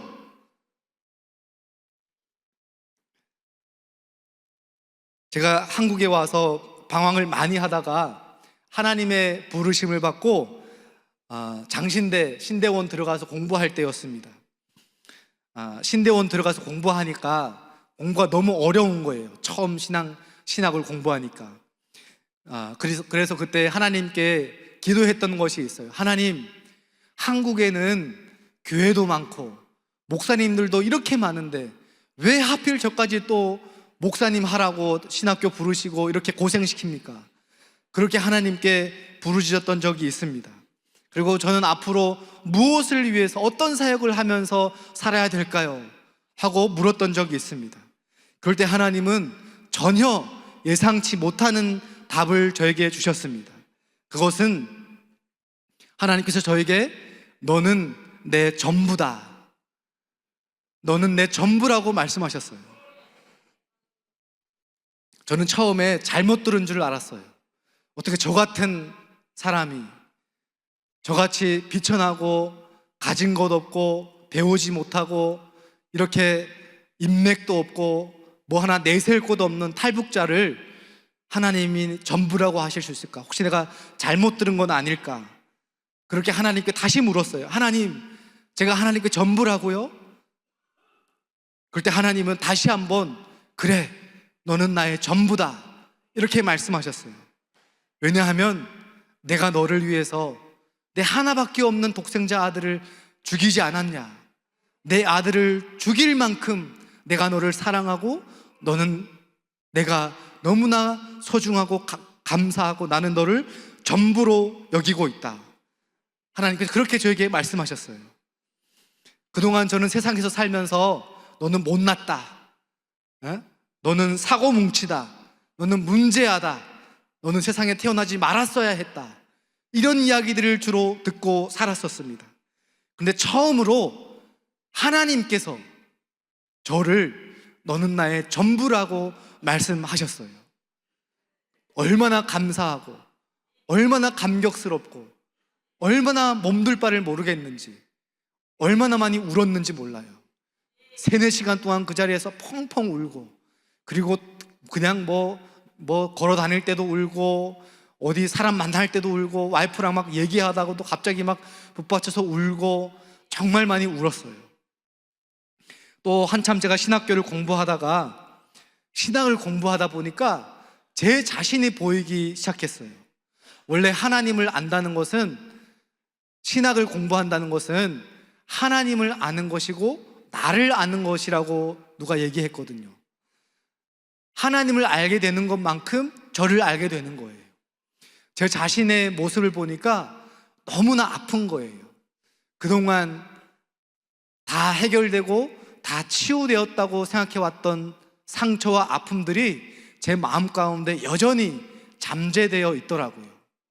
그래서 조금만 자극이 오고 조금만 힘들고 그러면 다시 그 안에서 이 상처들이 막 가시처럼 쏟아 나오는 거예요. 너무 우울하고 침체되고 힘들었어요. 그래서 그때 하나님한테 기도했어요. 하나님, 저 너무 우울합니다. 저 너무 괴롭습니다. 마음이 너무 기쁘지가 않습니다. 하나님을 믿는데 기쁨이 없고 평안이 없고 즐겁지가 않습니다. 하나님, 저의 마음 고쳐주세요. 저를 치료해 주세요. 그렇게 기도했었습니다. 근데 그때 하나님께서 금요일 날 기도하는 그 밤에 철야 기도 때에 하나님께서 저에게 이런 마음을 주셨어요. 내가 왜 이렇게 우울해하는지 아냐? 너는 두려워하고 있다. 두려워하고 있다. 너는 버림받을 것에 대한 두려움이 있다. 저는 한 번도 그런 생각을 해본 적이 없었어요. 저는 강한 사람이라고 생각했거든요. 나는 두려움이 없다고 생각했거든요. 그런데 하나님께서 정확하게 진단해 주시는 거예요. 너는 버림받을 것에 대한 두려움이 있다. 그렇게 그 말씀을 듣고 제가 돌아보니까 정말 제 안에는 두려움이 많았어요. 버림받을 것에 대한 두려움. 고난의 행군 시기에 부모들이 자녀들을 버리고 도망가는 사람들이 많이 있었어요. 제 친구들도 부모에게 버림받아서 꽃제비가 된 아이들이 많이 있었어요. 혹은 부모가 먼저 죽어서 고아가 된 아이들이 많이 있었어요. 그 아이들을 바라보면서 나도 언젠가는 저렇게 될 수 있겠지? 나도 부모님이 날 버리면 어떡하지? 그러한 이 실존적인, 이 근본적인 그 두려움이 제 마음에 있었던 거예요. 그리고 중국에 있을 때는 또 부모님과 헤어져야 하는 두려움, 그리고 공안에 붙잡혀야 되는 두려움, 이러한 두려움이 제 마음을 사로잡고 있었어요. 한국에 와서는 이 탈북민으로 살아가는 것이 정말 쉽지가 않았어요. 그때는 탈북자라는 단어도 없었어요. 용어도 없었어요. 학교 첫날 이제 전학 들어갔는데 북한에서 왔다고 하니까 온 전국 전교생들이 다 와가지고 창문 열고, 야, 쟤 빨갱이래, 빨갱이 왔어, 이러면서 완전 동물원의 원숭이 쳐다보는 것처럼 구경하고, 나이는 많은데 체격은 왜소하고 말도 못하고 공부도 못하고, 그러니까 얼마나 마음에 두려웠는지 몰라요. 그래도 그 사회에서, 그 무리에서 살아남아야 되니까 얼마나 불안했겠어요. 혹시나 이 사회에서 내가 버림받지 않을까, 혹시나 이 무리에서 내가 따돌림을 당하지 않을까, 그리고 어떤 회사에 들어가고 일을 할 때도 남한 사람들이 나 무시하지 않을까, 버림받지 않을까, 늘 제 안에는 그러한 걱정과 근심과 염려와 불안으로 가득 채워져 있었어요.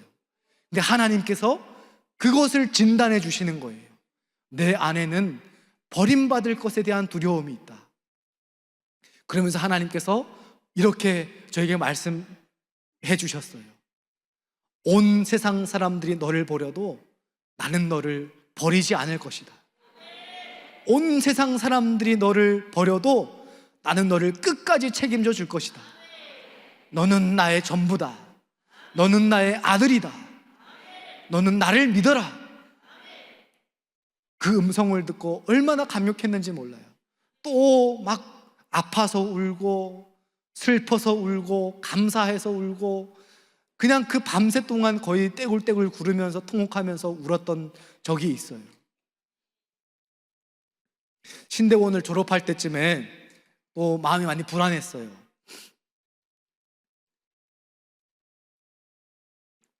이제 교회를 가야 되는데 사역지를 찾아서 가야 되잖아요. 제가 이력서를 한 30통 넘어 돌렸어요. 뭐 여기저기 뭐 그 공고문 나오는 데는 다 돌렸어요. 그런데 무슨 합격이요 불합격이요라는 소식도 없는 거예요. 한 군데도 전화 오는 데가 없었어요. 제가 그때 느꼈던 것이, 신학교 다닐 때는 무슨 뭐 교단이요, 뭐 목사님들이 와가지고 도서비도 주고 관심 많이 가져주는 것처럼 보였거든요. 그런데 정말 탈북 출신을 자기네 식구로 받아들이는 것은 다른 차원이구나라는 것을 알게 됐어요. 제 다른 동기들은 저보다 성적도 안 좋고 뭐 저보다 잘 생기지도 못하고, 예? 그런 사람들도 잘 들어가거든요. 장로의 신학대학교 제가 나왔는데 거기는 거의 전도사님들이 뭐 거의 골라가는 정도예요. 근데 저만은 자꾸 떨어지는 거예요. 얼마나 자존심이 상하고 얼마나 자존감이 떨어지는지.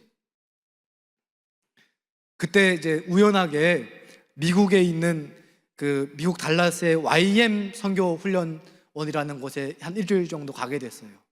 거기에서 새벽에 일어나가지고 거기 그 공원을 돌면서 새벽 기도했어요. 하나님, 전 앞으로 어느 교회를 가야 됩니까? 전 앞으로 어떤 사역을 해야 됩니까? 아무 데서도 좀 불러주지도 않고 신대원은 이제 졸업하게 생겼는데 뭘 해야 됩니까? 그럴 때 하나님께서 또 저에게 마음의 응답을 주셨어요. 내 안에 그리스도가 있다. 너는 그리스도를 바라보라. 와, 소름이 돋는데요. 그 내 안에 그리스도가 있다. 너는 그리스도를 바라보라. 이 음성을 받는 순간 갑자기 제 이 몸이 땅으로 꺼져서 들어가는 것처럼 느껴지더라고요.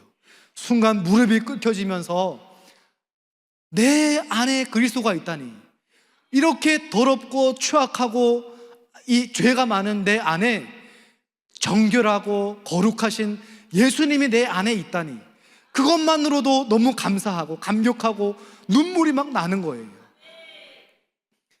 그리고 그 말씀 붙잡고 제가 나중에 하나님께서 또 인도해 주셔서 영락교회로 가게 되었고, 그 사역하는 순간순간 어려울 때마다 그 말씀 붙잡고 제가 견뎌낼 수 있었어요. 내 안에 그리스도가 있다. 너는 그리스도를 바라보라. 세상을 바라보고 사람을 바라볼 때는 낙심하고 절망하고 좌절할 수밖에 없었어요. 그런데 내 안에 있는 그리스도를 바라보니까 힘이 나는 거예요. 소망이 생기는 거예요. 용기가 나는 거예요. 다른 사람들이 뭐 나를 무시하고 뭐 차별하고 뭐 그런 거 하나도 뭐 조금은 좀 기분은 상해도 그게 저의 삶을 좌지우지하지 못하는 거예요. 왜냐하면 내 안에 그리스도가 있기 때문에. 내 안에는 그리스도가 있고 나는 그리스도와 함께하고 그리스도를 바라보기 때문에 그 영광이 나를 사로잡는 이상 더 이상 세상이 무섭지 않고 사람이 두렵지가 않더라고요.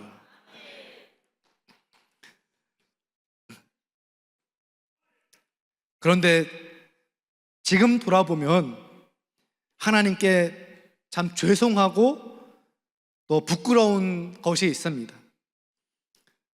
신앙적인 지식이 많이 쌓이고 또 여러 가지 이런저런 사역을 하면 할수록 이 하나님의 소리가 잘 안 들려요. 하나님의 임재가 잘 안 느껴져요. 참 신기해요. 제 마음에 가장 괴로운 것이 바로 그거예요. 처음 하나님을 믿고 처음 신학교 가서 소명받고 정말 그 광야와 같은 시간을 걸을 때는 하나님의 음성이 잘 들리고 잘 보이고 잘 느껴졌는데 점점 그게 무뎌지는 거예요.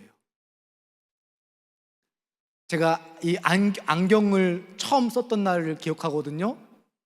안경 처음 썼을 때는 조금만 여기에 뭐가 이물질이 묻으면 불편해서 못 살겠더라고요. 벗어서 닦고 또 닦고 입김 불어서 하면서 또 닦고. 근데 이게 적응이 되다 보니까 이제는 뭐 웬만한 오물 묻어도 별로 느껴지지가 않아요. 우리의 영혼이, 우리의 마음이 하나님 앞에 이렇지 않은지 점검해 보시기를 바랍니다. 하나님을 안다고 말은 많이 하고 설교는 하고 사람들 앞에서 기도는 하지만 너무 부끄러워요. 혹시나 이렇게 계속해서 사역을 하다 보면 나중에 종교 배우가 되지 않을까. 제 마음의 기도 제목이 하나님의 소리에 민감하게 하여 주시옵소서. 그것이 저와 여러분들의 기도 제목이 되시기를 바랍니다. 이처럼 하나님이 마른 뼈들을 살려낼 때에 나는 소리는 하나님을 감격하고 감사하고 감동하며 감탄하고 영혼이 우는 소리가 납니다. 두 번째로 마른 뼈가 하나님의 음성을 듣고 살아날 때 나는 현상이 있습니다. 그것은 하나님을 위해 움직이게 됩니다. 오늘 본문에 보면 우리 7절에 보면 소리가 나고 움직이며 이렇게 되어 있잖아요. 처음에는 소리가 나요. 우는 소리, 감탄하는 소리, 하나님을 영광 올리는 소리. 두 번째는 움직이게 돼요. 하나님을 위해 움직이는 거예요. 옛날에는 술집으로 가던 발걸음이 교회를 향하는 거예요. 옛날에는 주일날마다 알바하러 가던 사람이 주일날 예배드리러 가는 거예요. 옛날에는 나의 성공과 성취와 나의 쾌락과 즐거움을 쫓아 살던 사람이 이제는 하나님을 향해 하나님께 나아가는 거예요. 이것이 두 번째로 뼈가 살아날 때 나는 현상입니다. 세 번째로는 뼈가 살아날 때는 서로 연결이 됩니다. 우리 7절에 보면 소리가 나고 움직이며 이 뼈 저 뼈가 들어맞아 뼈들이 서로 연결되더라. 아멘.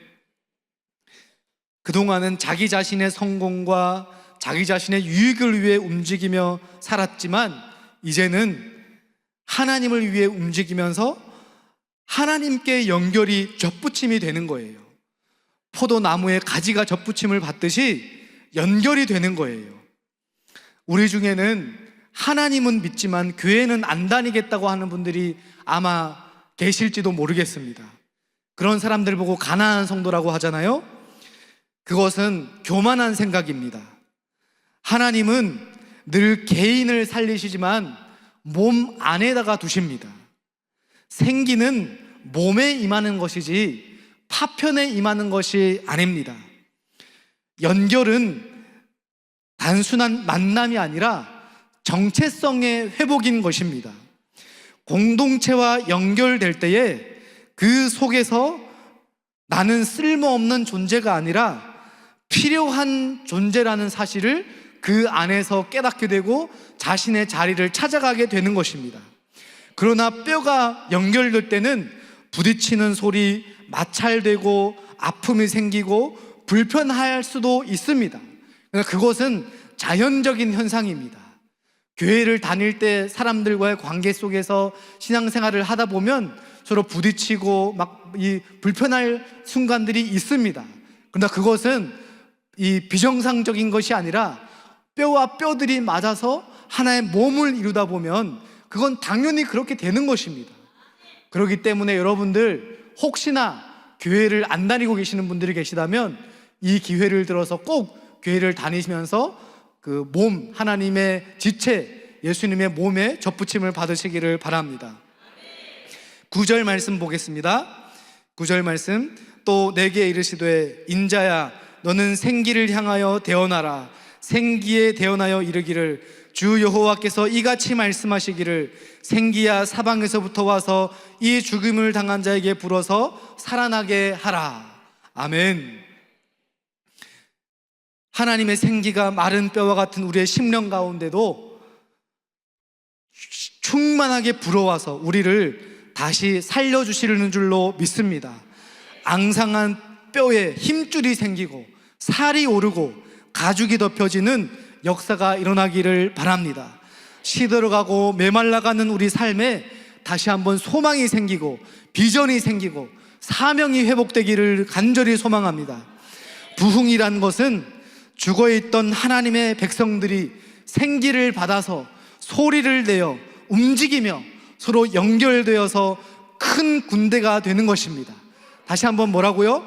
부흥이라는 것은 죽어있던 하나님의 백성들이 생기를 얻어서 소리를 내며 움직이며 서로 연결되어서 큰 군대로 일어나는 것, 이것이 바로 부흥인 줄로 믿습니다. 우리 찬양팀 나오셔서 우리 함께 찬양하면서 함께 기도하실 텐데요, 부흥이라는 것은 살아나는 것입니다. 부흥은 다시 숨쉬는 것입니다. 부흥은 혼자가 아니라 함께 깨어나고 살아나는 것입니다. 부흥은 성령이 다시 역사하시고 운행하시는 것인 줄로 믿습니다. 이 시간 10절의 말씀, 마지막 10절의 말씀을 함께 읽고 우리 찬양 하나 하고 함께 기도하시겠습니다. 10절 말씀 함께 읽겠습니다. 이에 내가 그 명령대로 대언하였더니 생기가 그들에게 들어가매 그들이 곧 살아나서 일어나 서는데 극히 큰 군대더라. 아멘. 마른 뼈가 일어나서 큰 군대가 되는 환상을 보시기를 바랍니다. 그것이 바로 저와 여러분들의 삶이 되시기를 바랍니다. 이 시간 이 자리로부터 우리를 비롯해서 이 나라 이 민족 가운데 이런 부흥의 역사가 일어나게 될 줄로 믿습니다. 뭐 사람들은 이야기합니다. 이미 다 지나간 부흥 아니냐, 1907 그 부흥 지금 또 할 필요가 있느냐, 그게 재현이 되겠느냐. 아니요, 부흥은 우리가 준비되었을 때 임하는 것입니다. 부흥은 하나님이 주시는 것입니다. 이 시간 이 기간을 통하여서 1907년 평양 대부흥의 역사보다 7배나 더 큰 부흥의 역사가 임하게 될 줄로 믿습니다. 그러한 환상을 붙잡고 그러한 확신을 가지고 기도의 자리로 나가시기를 바랍니다. 이 시간 함께 우리 오소서 진리의 성령님 부흥 한번 찬양하겠습니다.